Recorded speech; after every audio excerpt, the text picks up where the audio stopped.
This. I'm gonna put it back. Okay, we're live. We're live. Gracie's gonna sing while we wait for everybody to join us. I'm gonna turn some lights on. Is that better? It wasn't bad before, but it's better now.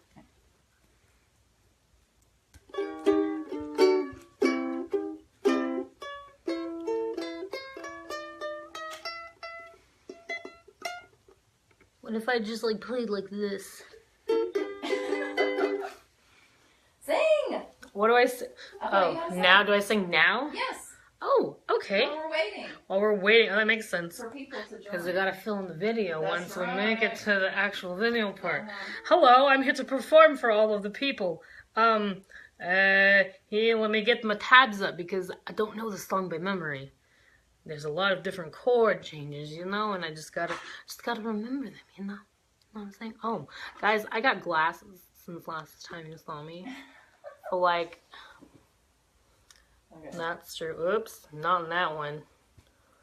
I thought you were ready. I was ready, and then I exited out to check my Facebook. And All right, Gracie was gonna sing. Hey, y'all. Whoa, Gracie was gonna sing, but not anymore. Oh, yeah, I She gotta get my kicked out. computer. All right, are you ready? Yes. Hold on. Whatever, I don't care. No one to talk with, all by myself. No one to walk with, but I'm happy on the shelf. Ain't misbehaving, saving my love for you, by you. Ba-da-dum, ba-da-da-dum, boom, ba-dum. I know for certain the one I I'm through with flirting, it's you that I'm thinking of. Ain't misbehaving, saving my love for you.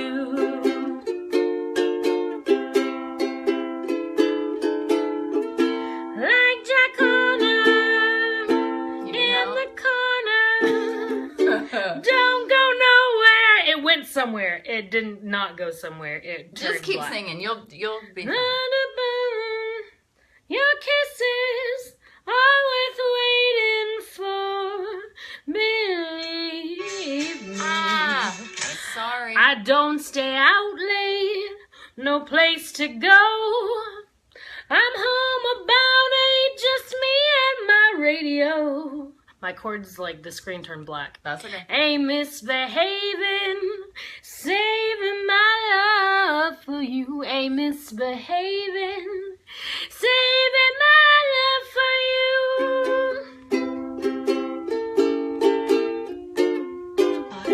There you go. Oh my Lord. And then, what else could I play? Let me think. Yay! Just clapping. Yeah, see? Claps. She's a good singer, y'all. This is Gracie. Hey guys, hello. That's me. I'm a singer, and I'm a ukuleleer. I am a musician. There we go. That happens. There you go. Oh wait, nope, not there you go, because my stupid phone is a piece of crap. Hey, Stephanie. Hey, Jeffrey. Hey, Danielle. Hey, Stephanie, Jeffrey, Danielle, And and I saw Anne and joined. we'll all go hang out at the mall. Oh, thanks for the claps. I know, right? Clap, clap, clap. Thank you. I'm trying to think. I'm gonna look at my on my app, because when someone asks me to play a song, I immediately forget everything I know. It's ridiculous, y'all. Maybe I'll do some level up work on that. I think that happens to everybody, doesn't it? No, I don't think it As does. soon as I can think of jokes to tell until somebody says, "Tell me a That, joke." I mean, I guess it's true in other areas. I Yeah. thought you meant just songs. I was No. like, well, I don't know, maybe. What if we play, oh, I could do Ragged Wood. I'll do Ragged Wood by, Fleet Foxes.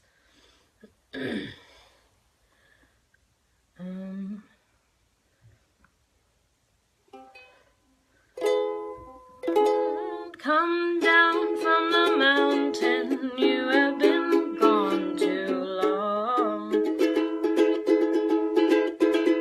The spring is upon us, follow my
Fly with me if you will. Oh wait, that's right.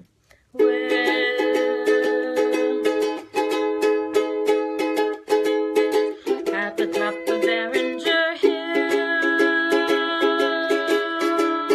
tell me anything you want, any old lie will do. Call me back to you, back to you, back to you, back to you.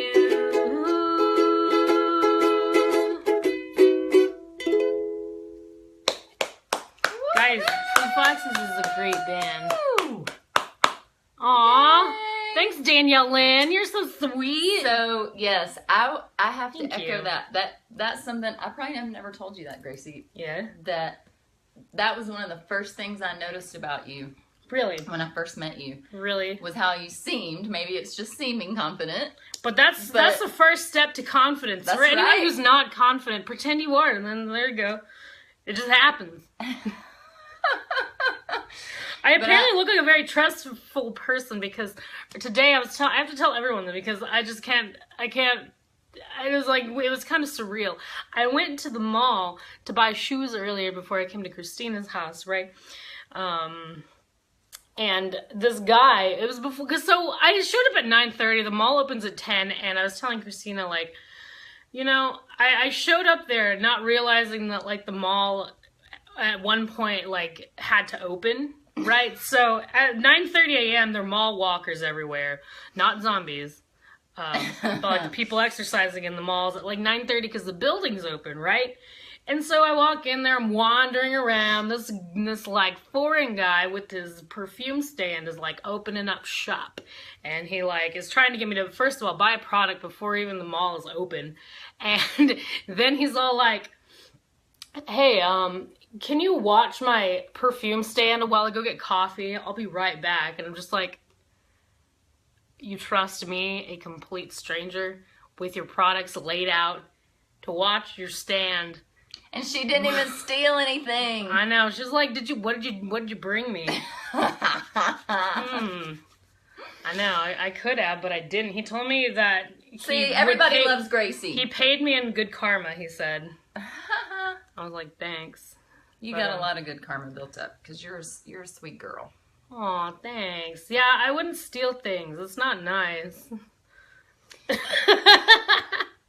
Mostly that's it. Just like, that's not a nice thing to do. Oh, and I bought shoes from this kid, and it was his birthday today, so I had to buy him cookies, and he was really, really nice. Adventures at the mall. And I gave him commission because I bought some purple Vans. I want to see these purple Vans. Me I too. want a pair. Well, here's the thing. I didn't have any in my size at the store. So they gotta order. So, but they're sending to my house, and they will be there in 3 days, he said. And if they're not there by the time I leave... What day do you leave? Sad. Next Wednesday, June 8th. What? So a week from tomorrow? Yes. Yay! So Gracie is going on Oh, her hello, first... 1-year-old watching. I'm sorry. Go ahead. So, yeah, okay, so 1-year-old is watching. Do we need to, You need to censor we'll try ourselves. to keep our mouths clean as possible. Okay, so what was I just saying? I'm going... You Oh, interrupted me? 10. Okay, so... I thought it was 1YO. When people do 10-year-old. Okay, so does your 10-year-old... Will your 10-year-old be offended by F-bombs? Okay, so Gracie's going on her first big girl trip that she paid for herself. Yes. I'm on June excited. 8th. Tell everybody where you're going. Okay, so we're going to... First, we have tickets to see these YouTubers in Houston. And so we're going to drive to Houston, and then we're going to do a little loop around, because it would be fun, right? Backtracking's for lamos anyway. And so then we're going to go to San Antonio, because I haven't seen the Alamo since I was 6. And obviously as a 6-year-old, you're you're more interested in the gift shop finds that your parents buy for you. And I lost my bouncy ball in the river, so I've had nothing but negative times there. Okay, so we have to go some good Alamo memories. Exactly. Are you going to recreate the scene from Pee-wee's Big Adventure? I told my friend, I was like, I bet you they would slap me across the face if I asked if there was a basement there. You totally should. Oh my god. And yeah, I was like... Okay, so Alamo, and then what? And then we're going to go up to Austin, and then come back to Dallas, and then we're going to fly to Oregon, where she lives. I'm going to stay with her for like 3 weeks, and during that time, we're going to go up to Seattle, and we're going to go and drive to San Francisco, and we're gonna go through the redwood forest, and it'll be so fun, and I'm excited. Oh, I'm jealous. I know, but I'm jealous of my brother and his girlfriend, because they're actually real life going to Europe in to October. Play violin? No, what? Just for fun. Just because they suck? Yeah, because they suck, and I was like, they want to make us jealous? Yeah, exactly. I was like... Well, that's awesome. It's kind of like when you have a party and then someone has a party on the same night to make them, like... To steal your thunder? Yeah, exactly. So I think they are going to Europe. No, I'm just kidding. Well, that's cool. But yeah. Okay, I'm excited. Let's get to our unschooling stuff, because hopefully the people are hanging around to listen to us talk about that. I don't know. Maybe that's not why they tuned in. Maybe they only tuned in to hear you sing. That's a good reason to tune in, But I only sing sometimes, so you have to tune in every time, because I might or I might not. Well, we need to try to make it a habit. I forgot we had Houston's ukulele. And I know, I totally forgot that too. I'm just going to take it. Bye. He never plays it. Oh, poor guy. Maybe he'll... It's okay. Samuel gave me his ukulele. Did he really? Yeah, I currently own 5 ukuleles. Oh, wow. Okay, well, maybe I can get Houston to do some more lessons or something. Okay, hey Nova. All right, so this is our Ask an Unschooler video. It's number 5. This is our 5th one. Whoop, whoop, whoop, whoop. So this is Gracie Gonzalez, lifelong I'm an unschooler. Now 21 years old. Yeah. And so she's been unschooling for 21 years, and I am an unschooling parent. We've been unschooling since 2007. My oldest did kindergarten and 1st grade. So I have a 16-year-old. He's going to be 16 on Monday. Oh my God. A almost 9-year-old, and a 6-year-old that we unschool. My 9-year-old has severe autism. So that's a little bit different unschooling than maybe your typical kind of situation. Well, it's not like strapping him down in a classroom or something. I mean, I don't think anyone can legally strap down a child in a classroom anymore. They do. No, they do. They do? In the special needs, they do restraints. Let's not talk about that, because that's not what we're here for. We're here to talk about happy things, unschooling, and freedom. Ukuleles are one of the happiest instruments, by the way. All right, so I wanted to start by talking about Danielle Irwin, our friend from Co-op. Yeah. Asked a question. Is she on here? Not yet, I don't think. But anyway, she asked a question last week about how to deal with moodiness. Last week we talked a little bit about like unschooling with special needs, extra needs. And she asked something about moodiness, and she said something, and I hope she'll come on and kind of clarify her question. But from the little bit she typed, it sounded like she was trying to understand how to handle it when a kid, or how to tell the difference between a kid not having interest in things and being depressed. So I would, first of all, if you do have concerns that your kid has depression, definitely like Google the symptoms of depression, and especially Google like symptoms of depression in kids, because I'm sure it's different. It'll manifest differently in kids than it would for adults. So that's one thing that I would do if you're worried about depression. And then if you think that depression is an issue, there's lots of things that you can do in terms of, trying to get more sunshine, trying to get more exercise, changing your diet. Essential fatty acids, omega-3, 6, and 9 are really good if you're worried about medication. Nutrients, for the brain, if you don't think it's depression, and if you just think it's a lack of interest, then the unschooling answer for that is just to keep on trying, right? Keep on introducing things, keep on strewing new Don't push materials. the same thing over and over again. Right. And they will, though. remember that kids, so everybody's different, obviously. Some kids will get very interested in several things and appear well-rounded and, will kind of go about their unschooling in a way that parents feel comfortable with, because it kind of looks a little bit like, the way that you learn in school, and it's at least... And you see the kid doing things that show that they're learning, and so parents have a lot less trouble with that than they do with the situation where a kid seems to be uninterested in anything, or they're only interested in one thing very deeply, right? So in that situation, there are people who that's how they learn. They get really, really, really deep into one topic. Oh, is this you? Okay, good. Tell us about this, because this is a thing that a lot of parents have trouble with, because they think the kid is just only doing the one thing. They're maybe doing it, to excess, or they call it obsession, or they call it addiction. So talk about being a learner that is like that. Yeah, see, I get into one thing and I'm like, I'm all about this thing. This thing's really great. This thing's really great. And then I'm like, all right, I have everything I need to know about this thing, and I'm done. And then I'm just done. I'm like, bye. And you move on. Okay, so what if... say you get it really into something and your mom decided to pay for some lessons, or pay for some kind of activity or materials, or invest some money in your interest. What happens when you decide to move on, when you're done? Well, I usually just moved on. And how did your parents handle it in terms of we just bought you that instrument? Yeah, I feel like the majority of the time they were like, it's okay, you just didn't like it, that's fine. And then if you bought an instrument, it's like, cool, now you have an instrument here for life, so if you do become interested again. See, ukulele is one of those things that I liked, and I liked it enough that I got really good at it, and I still like it now. But let's talk about the things that you did and then you moved on.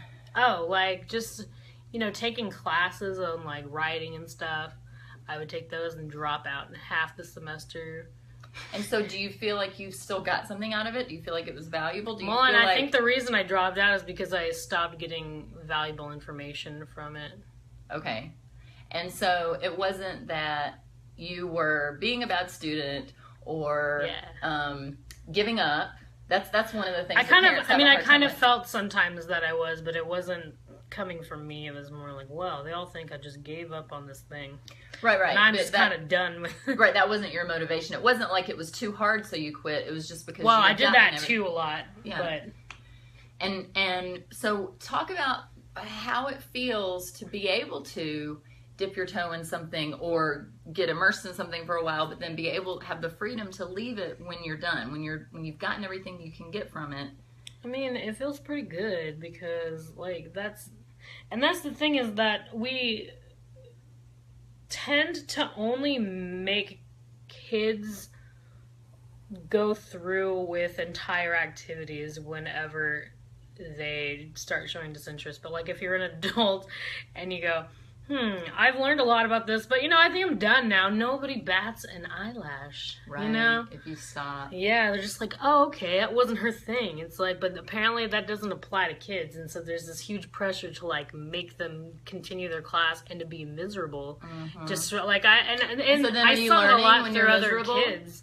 No, right? And I saw that through a lot of other kids, in classes, in theater, because theater is one of those after-school activities that people force their kids to do all the time. I was always there because I liked it.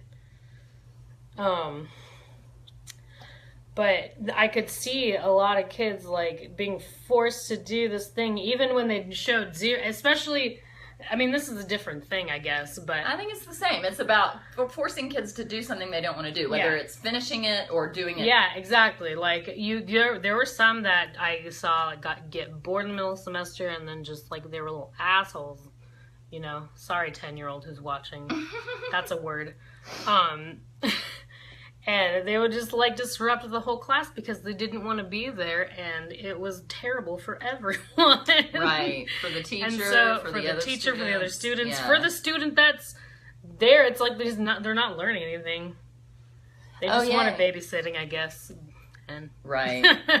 So what about Anne just said that Teresa Graham Brett is going to be hosting a session at the Life Without Instructions conference about the value of quitting. And there's some articles written on that Google the value of quitting, or I don't know what other search term you look up, but there's some really great articles about that talk about, all of the pluses to allowing your kids to quit when they lose interest or when but I want to know, were there anything, so I found in observing my own kids that if they get really into something and then they decide they're done for a while, a lot of times they'll kind of circle back around to that thing again once it makes sense, once they have built up some more curiosity about that thing. Did you have that experience where you went deep into something and then quit for a while and then came back to it? Yeah, most definitely. I can't think of like one good example right now for some reason, but I know that I know that I always had that feeling of I'm going to put this down for now, and I think it's because I use this as a thing a lot, is that there are messages our brains are able to receive at that particular time, right. And within let's say the ukulele, at one point I can go, oh look, I learned this chord, but then I look at hard tabs and finger picking, and I don't know how to receive this message to play this. You know? So when you're first starting out, because you're not ready to receive that message, and as a kid, because your brain's developing a lot. And developing unevenly. It's totally normal to have, development in different areas kind of go like this and then switch. And then, that's like trying to keep everything even, and like, we're going to make this much progress in every single subject, and then we're going to make this much progress. Yeah. I mean, that's not the way brains that wasn't work. Like the best analogy, but the one I was about the ukulele, but I think it is. I mean, it's basically like you can't do something advanced until you've kind of mastered the simple parts, but that explains, why you can't force a kid to learn something they're not ready to learn. Yeah, exactly. I mean, that's where I was going, but it was I'm very, I mean, I know people don't like labels a lot, but I am quite ADD, and that's what happens, is that you start on one message, and then you're like, oh yeah, but this, and it just comes out, and you're like, what are you even talking about? Like, but I thought you were talking about ADD in terms of learning. So, but I think even that too, because there's nothing wrong with that. When I first started ukulele, I was like, man, I'm ready to just like learn how to like play Blackbird right now, but I didn't know how to play a C chord, so. That's a whole other set of problems. Well, but that's something about unschooling that for anybody that's new to unschooling, that's a good example of like the internal motivation that we talk about when we talk about, kids learning. You wanted to learn to play Blackbird, and so you were motivated to step back and take the time to learn the C chord and learn, the chords of that song, which does take work and focus and attention and practice, and you're not just going to start out playing Blackbird. Yeah, exactly. But because you have that goal, you are willing to put in the work and willing to put in the time and willing to, maybe ask for help, or your mom, maybe find some resources for you to get the building blocks to get you to your goal. Yeah, and maybe kids don't have that goal in mind, and their parents go, well, don't you want to achieve this goal? And they're a lot of times like, no, I don't really care. But then they're like, but you will care once you have finished this thing.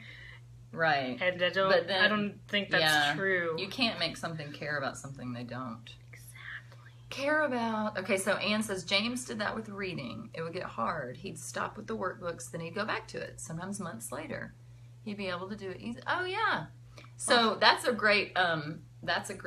So he learned how to read with workbooks, and then other kids will learn to read in other ways. But it's very common that they will kind of look at something for a while, digest it to the point that they feel satisfied, and then move on and not look at it for a long time. And that's the time when a lot of unschooling parents freak out, because they think, oh, well, 6 months have gone by and he hasn't even looked at that stuff. He was interested in learning to read, but now he's not interested in that right. anymore. It's not what that he's do? How do I not make him be interested in it?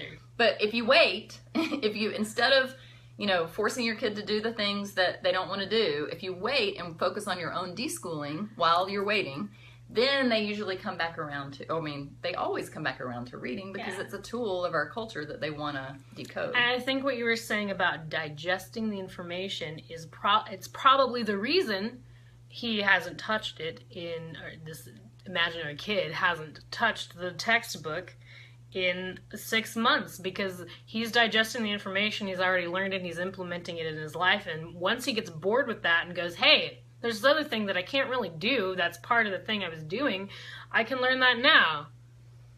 Right. And that period where they're not doing the thing, where they seem to be doing nothing for 6 months, they really are, they're digesting it. They're using that information. And so then, like Anne pointed out, when her kid came back to the workbook, then it was easy. Whereas 6 months earlier, it was hard, and so he quit. And he had to digest, he had to even out his development. So he had made this progress in reading, and he got to a point where he was, had his saturation of it. And so he had to there were probably a lot of processes in his brain, other kind of skills, other, neurological development that had to happen for him to, that had to catch up. Then he was able to, work on that reading again, and you didn't have to force it. Yeah. It just happened organically and naturally. Oh, she said, okay, learn to read books. Yeah. Okay, so Danielle asked a question, and I think this goes along with what we were just talking about. Freedom of learning. How do you teach self-discipline? So we have already been talking a little bit about, the value of quitting, allowing kids to quit. And parents often have this question of well, then how do they learn self-discipline if they don't ever do anything they don't want to do? So first of all, you have to find something that you want to do. Right. And if you want to do it and that's your goal, then self-discipline is right there, because you might have to remind them and say, hey, if you really want this, then this is actually the steps you have to do, and you have to do this every single day in order to achieve your goal. And if it's not important to them, then they're not going to want to have self-discipline, and it's not going to really work. Right, and so that's not the key. Goal, yeah. The word is self-discipline. It's not discipline from the outside. Yeah. And the only way that you teach you can't really teach self-discipline. Yeah. You just help them discover it for themselves. And you might remind them, oh, this is the goal, and these are some things, do you want to keep working on that goal? Because if you do, then, let's work on these other things that are going to get you there. And if their motivation for that goal goes away, then it's just going to be, like pulling teeth trying to get them to do those building blocks. But if you wait until it comes back around to where they're ready again, or they're motivated again to do the thing, then they will come back to working on it. And probably in a different way, probably in, might be that they find another way around those things that you said, oh, you have to do this and this and this before that. Nope. Sometimes kids find, oh, we can do these things to get to that goal. But what I was going to say is, first of all, that nobody in the world never has to do anything they don't want to do. Yeah. So it's a myth, or it's a misconception that people have about unschooling, that we just let our kids all day long always choose what they're going to do and how they're going to do it and when they're going to do it. No, we live in a household together where we have to, we have common family goals, right? The goals in our family are, we try to get everybody's needs met as best we can. We try to balance everybody's needs. We try to, have a sanitary living environment so people pitch in for, cleaning chores and stuff like that. And so, one of my goals with unschooling is, if I can raise my kids to be a good roommate and be considerate of the people that they live with, then they're going to be adults who take care of their responsibilities, have the discipline to do the things that aren't so fun. But if you only do the things that really have to be done, or you let the kid have a little bit of flexibility of how they do their chores, or you really assist them with chores until they get to the point where they have that, motivation to do it without assistance. When you go at it that way, and when you keep the have-tos to a minimum, then the rest of life is a lot easier. There's a lot more joy. There's a lot more freedom. And, if you're not forcing a kid to do a bunch of school stuff that they don't want to do, then, you're kind of saving you got to do this, for the really important stuff that has to do with, maintaining harmony in the household and that kind of stuff. Then I think that's a more valuable life lesson than just, here's your list of chores, you have to do them. Here's your list of lessons, you have to do them. That just creates an environment of, and it creates distance from the parent yes. and the child, I think. And that's a good point. So if you're after connection, if your goal is always connecting with your kid, then your kid is going to want to pitch in, right? Because you're connecting. But if you're distancing, like Gracie said, then it's us versus them kind of situation, and they don't want to help out. Yeah. Why would you want to help out with someone who's like, all right, you have to do this? And maybe that's just my personality, because I'm just kind of like, right. At that, I'm like, I don't have to help you, actually. But I mean, I know that sentence would not hold over well to the general public. Like, of course you have to, because they're your parents and your elders, and you have. Right. It's like, yeah, but I mean, I don't know. Unschooling is such a different paradigm than what a lot of us are used to in terms of how we were raised and how the people around us are raising their kids. And so it really does take a lot of effort and introspection on the part of the parents to deschool and to realize how unnecessary it is to force kids to do things they don't want to do in order to create self-discipline or teach self-discipline. I had to teach myself self-discipline after I left home, because, even though I was, in a traditional authoritarian household, I didn't want to help out because it was forced on me, right? I didn't want to clean. I didn't want to... Well, your motivation becomes, I have to clean because mom says so, not... So I don't get yelled at. Yeah, so I don't get yelled at. Or instead of, I have to clean because, I kind of like having a clean environment in my room, and it's easier for me to live this way. Or it's important to the other people I live with. And I feel connected to them, and so I want to pitch in and help out. Yeah. See, and I think that's where my parents really kind of went a little south. Is because my dad's mother was a maid. He grew up with an immaculate house. He never had to, he never really had to clean, I don't think, either. But that was always, I think that's why, because our house is still always in disarray. Like it's a backlash. Yeah, and then nobody wants to help. Yeah, well, no, it's not that. It's that he was like, you have to clean because I say so, and it's my house. Blur, blur, blur. Oh, and y'all pushed back from there. And that's why nobody wants to ever help clean. And our house is like kind of a disaster most of the time, even now, where we're all grown ups for the most part. I mean, Sam's 15. He's basically like grown up as far as cleaning the house goes. You know what I mean? Is still a point of contention between everybody? Yeah, and we even have, like, these are our days to do the things, but it's like, we still carry that, I think we still carry that energy of being kids and being told that we have to clean this because dad says so and mom says so. Mom didn't make us as much, but she did once we got older. But it's okay. So, back to the self-discipline thing in terms of teaching. How do unschoolers teach self-discipline is the question. And we already said that it's really not something that you can teach someone. It's something that people develop. But you can help your kid develop it. You can help, you can help develop it.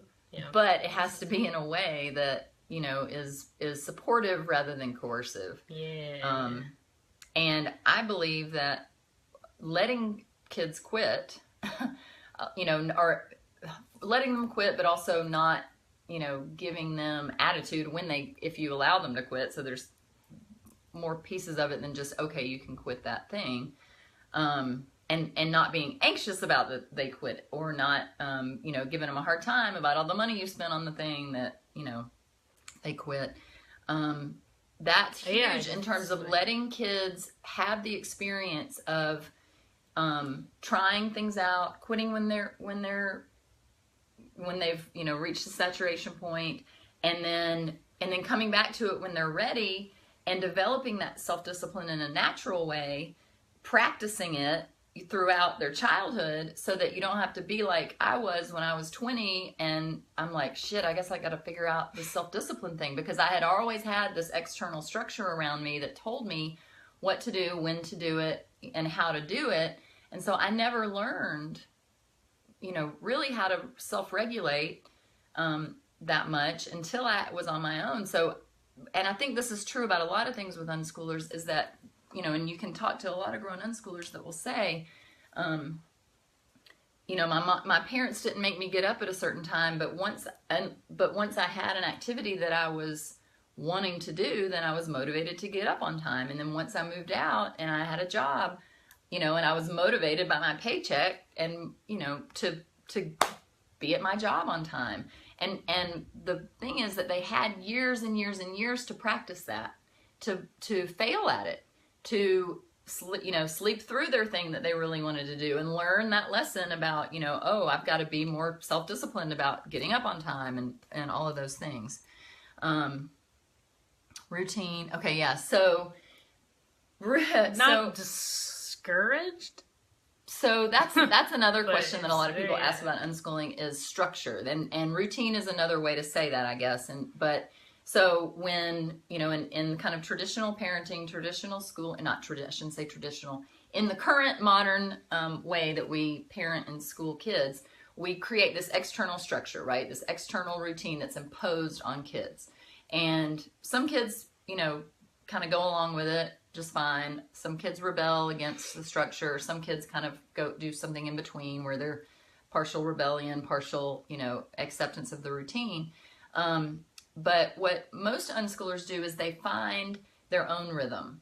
So they kind of allow the day to unfold, and you learn this with your kids as, starting when they're little. If you kind of go with your kids' natural sleep tendencies, then it's a lot easier than trying to impose this external structure of, you need to be in bed by this time because the book says you need to be in bed by this time. If you kind of feel it out, you'll fall into a routine.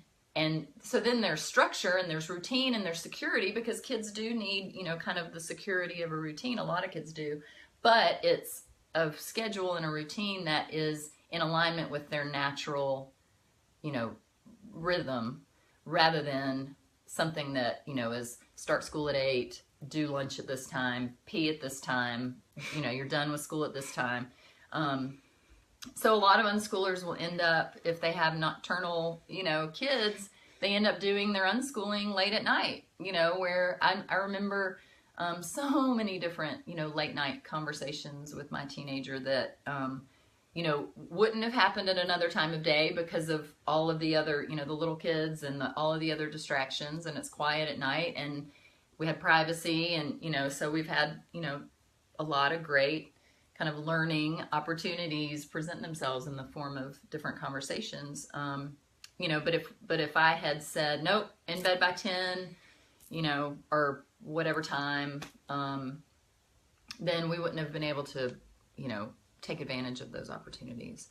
So a lot of people do, just with unschooling, allow the family rhythm to kind of develop naturally, and then change and morph. Just like when you have, an infant, your routine is different when you have a toddler, and then it's different when you have, a preschooler, and then it's different when you have a school-aged kid. I mean, it's just kind of a process of always trying to get everybody's needs met as best you can, and then, juggling the natural routine of everybody in the house.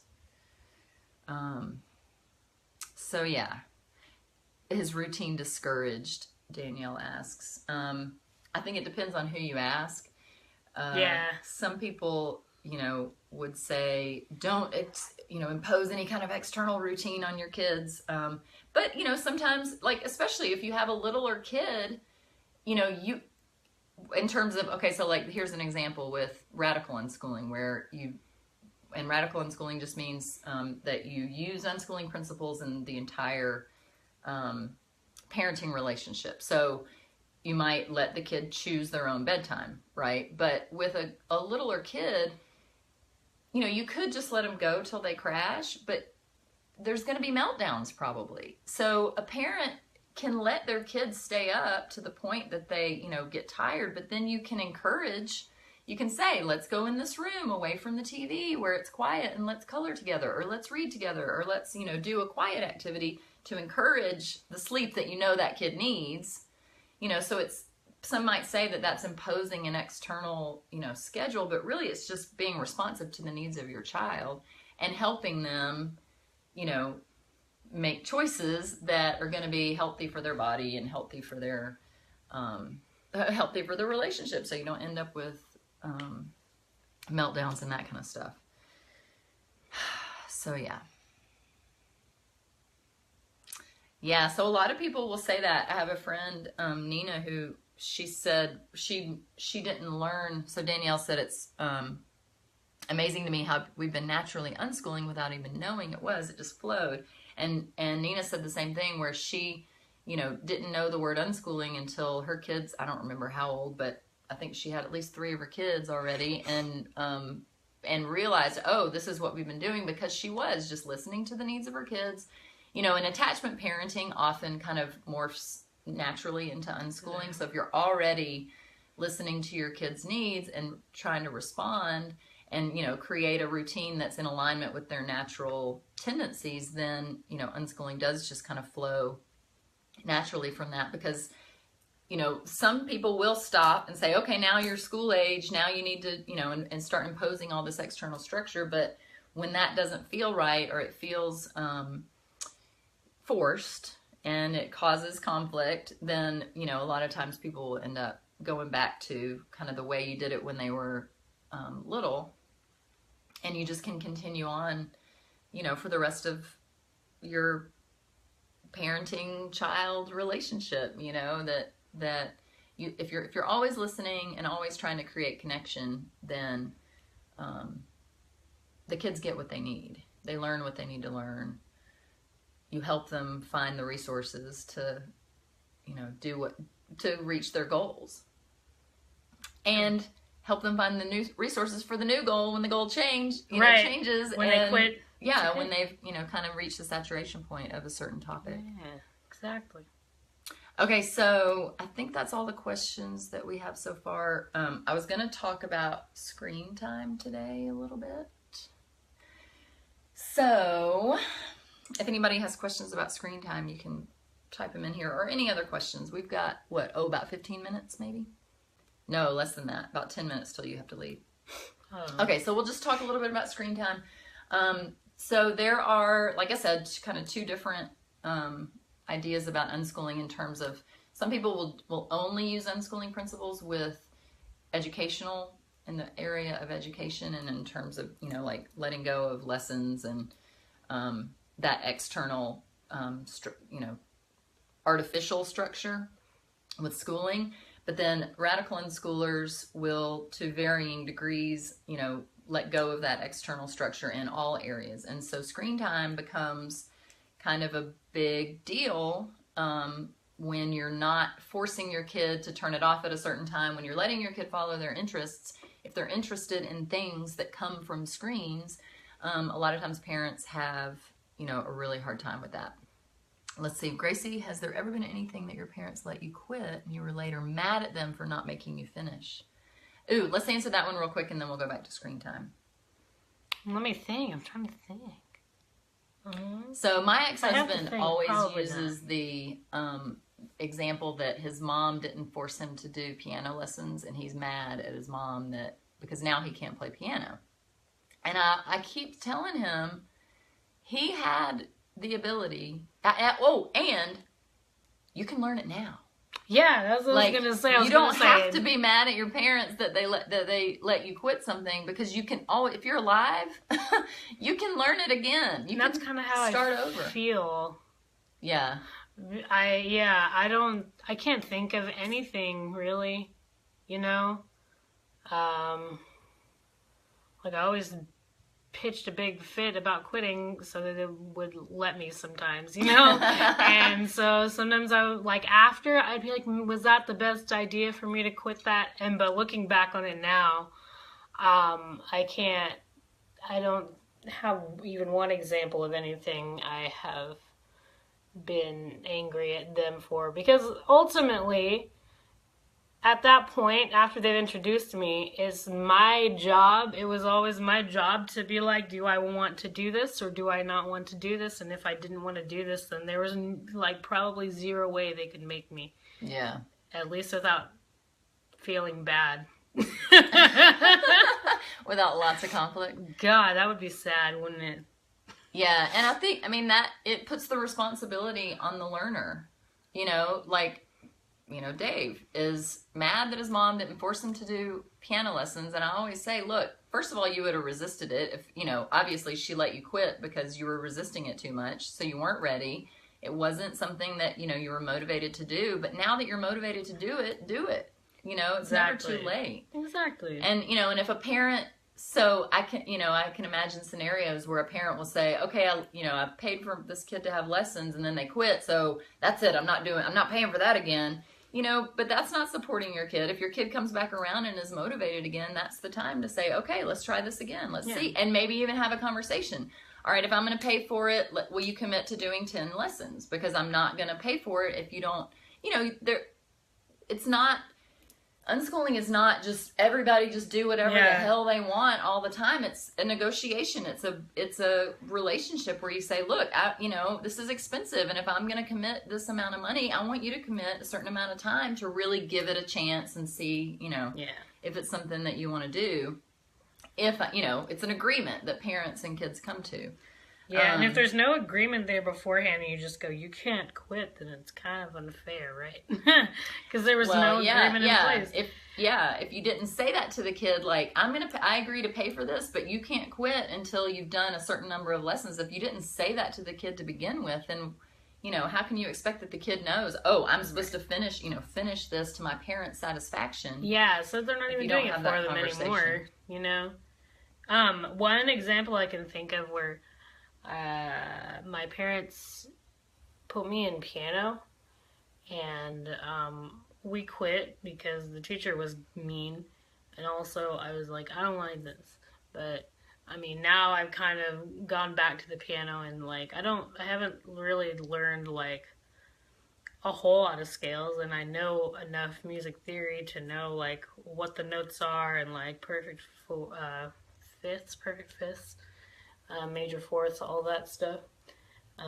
Mostly just by listening to my brother talk about it, because he's a violinist, and so I kind of all goes into one thing. And I play chords and stuff on the piano to songs, like as an accompaniment thing, not on its own. But yeah, so to get back to the question, you don't regret them letting you quit. I don't regret them letting me quit. You came back and learned what you wanted to learn. I came back and learned it later because I wanted to at that point. Right on. All right, so let's get back to screens. We only have 5 minutes. All right, so we'll continue on screens next time we do this after Gracie gets back. Or I might do I want to do solo edition. Do one with your mom. You can't go with my mommy without me. Well, I don't know. If you go out of town.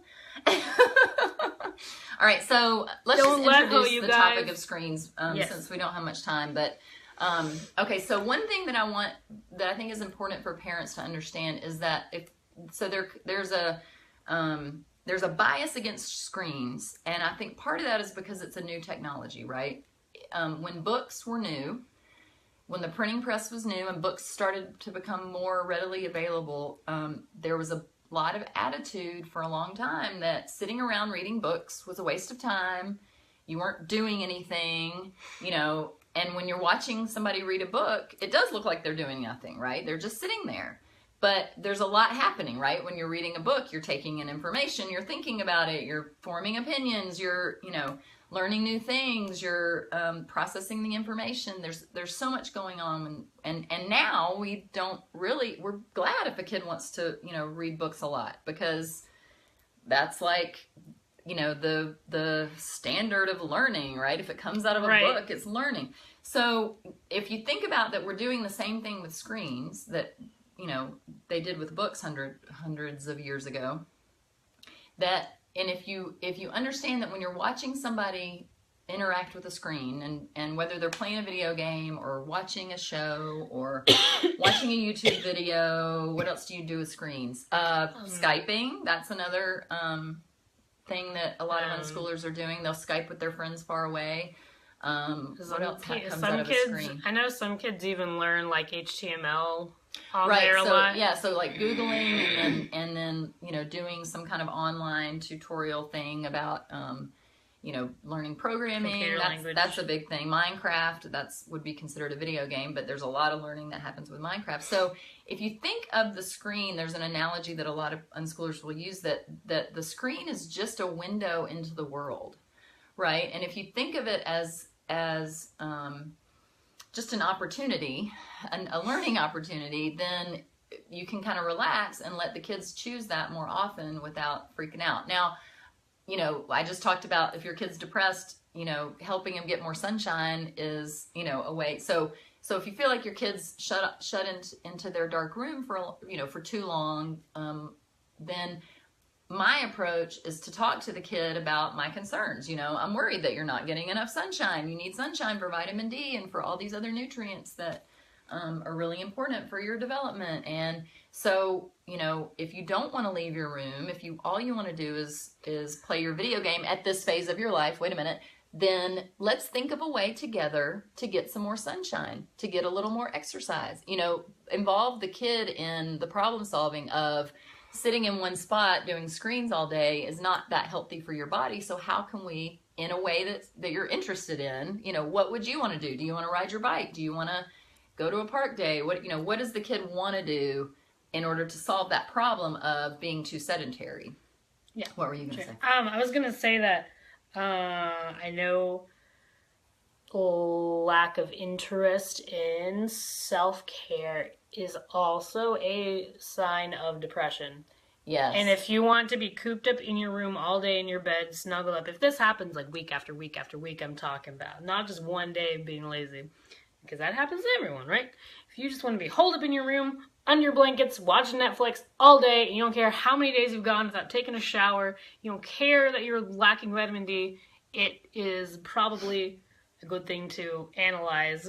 Right. And see if maybe you or your child is suffering from depression. And so, as well, because we were talking about that earlier. Right. And so, but the thing is that a lot of times we blame the screen. We say they're addicted to the screen when there is all addiction is a problem of not being connected enough to others, not being connected enough to life.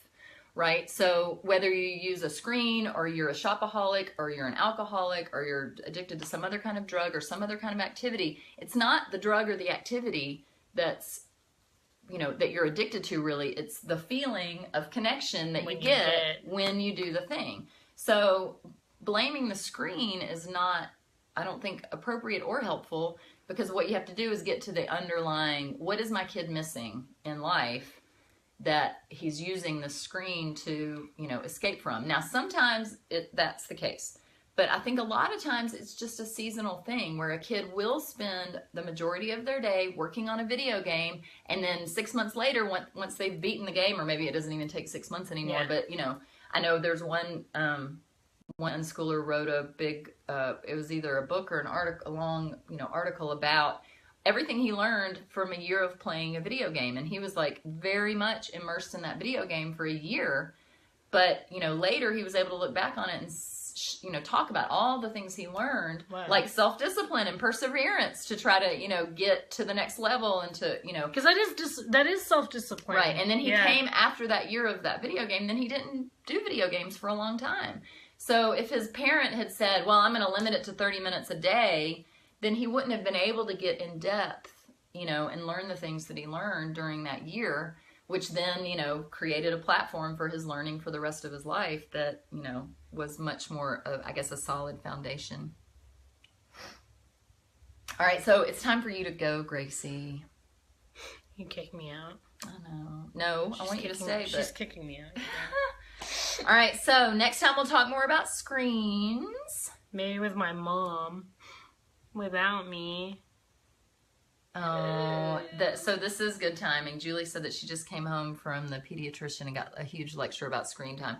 So yeah, there is a lot of bias against screens. And, you know, like I said, if a kid is getting too sedentary, or if they have some sort of neurological difference that makes, you know, screens or kind of self-regulating screen time a challenge, it's not inappropriate, I don't think, as an unschooler to talk to your kid and say, you know, I'm worried about your health. I'm worried about, you know, that you're really seem to be, you know, too focused on this and not, you know, focused on taking a shower or eating, you know. Yeah.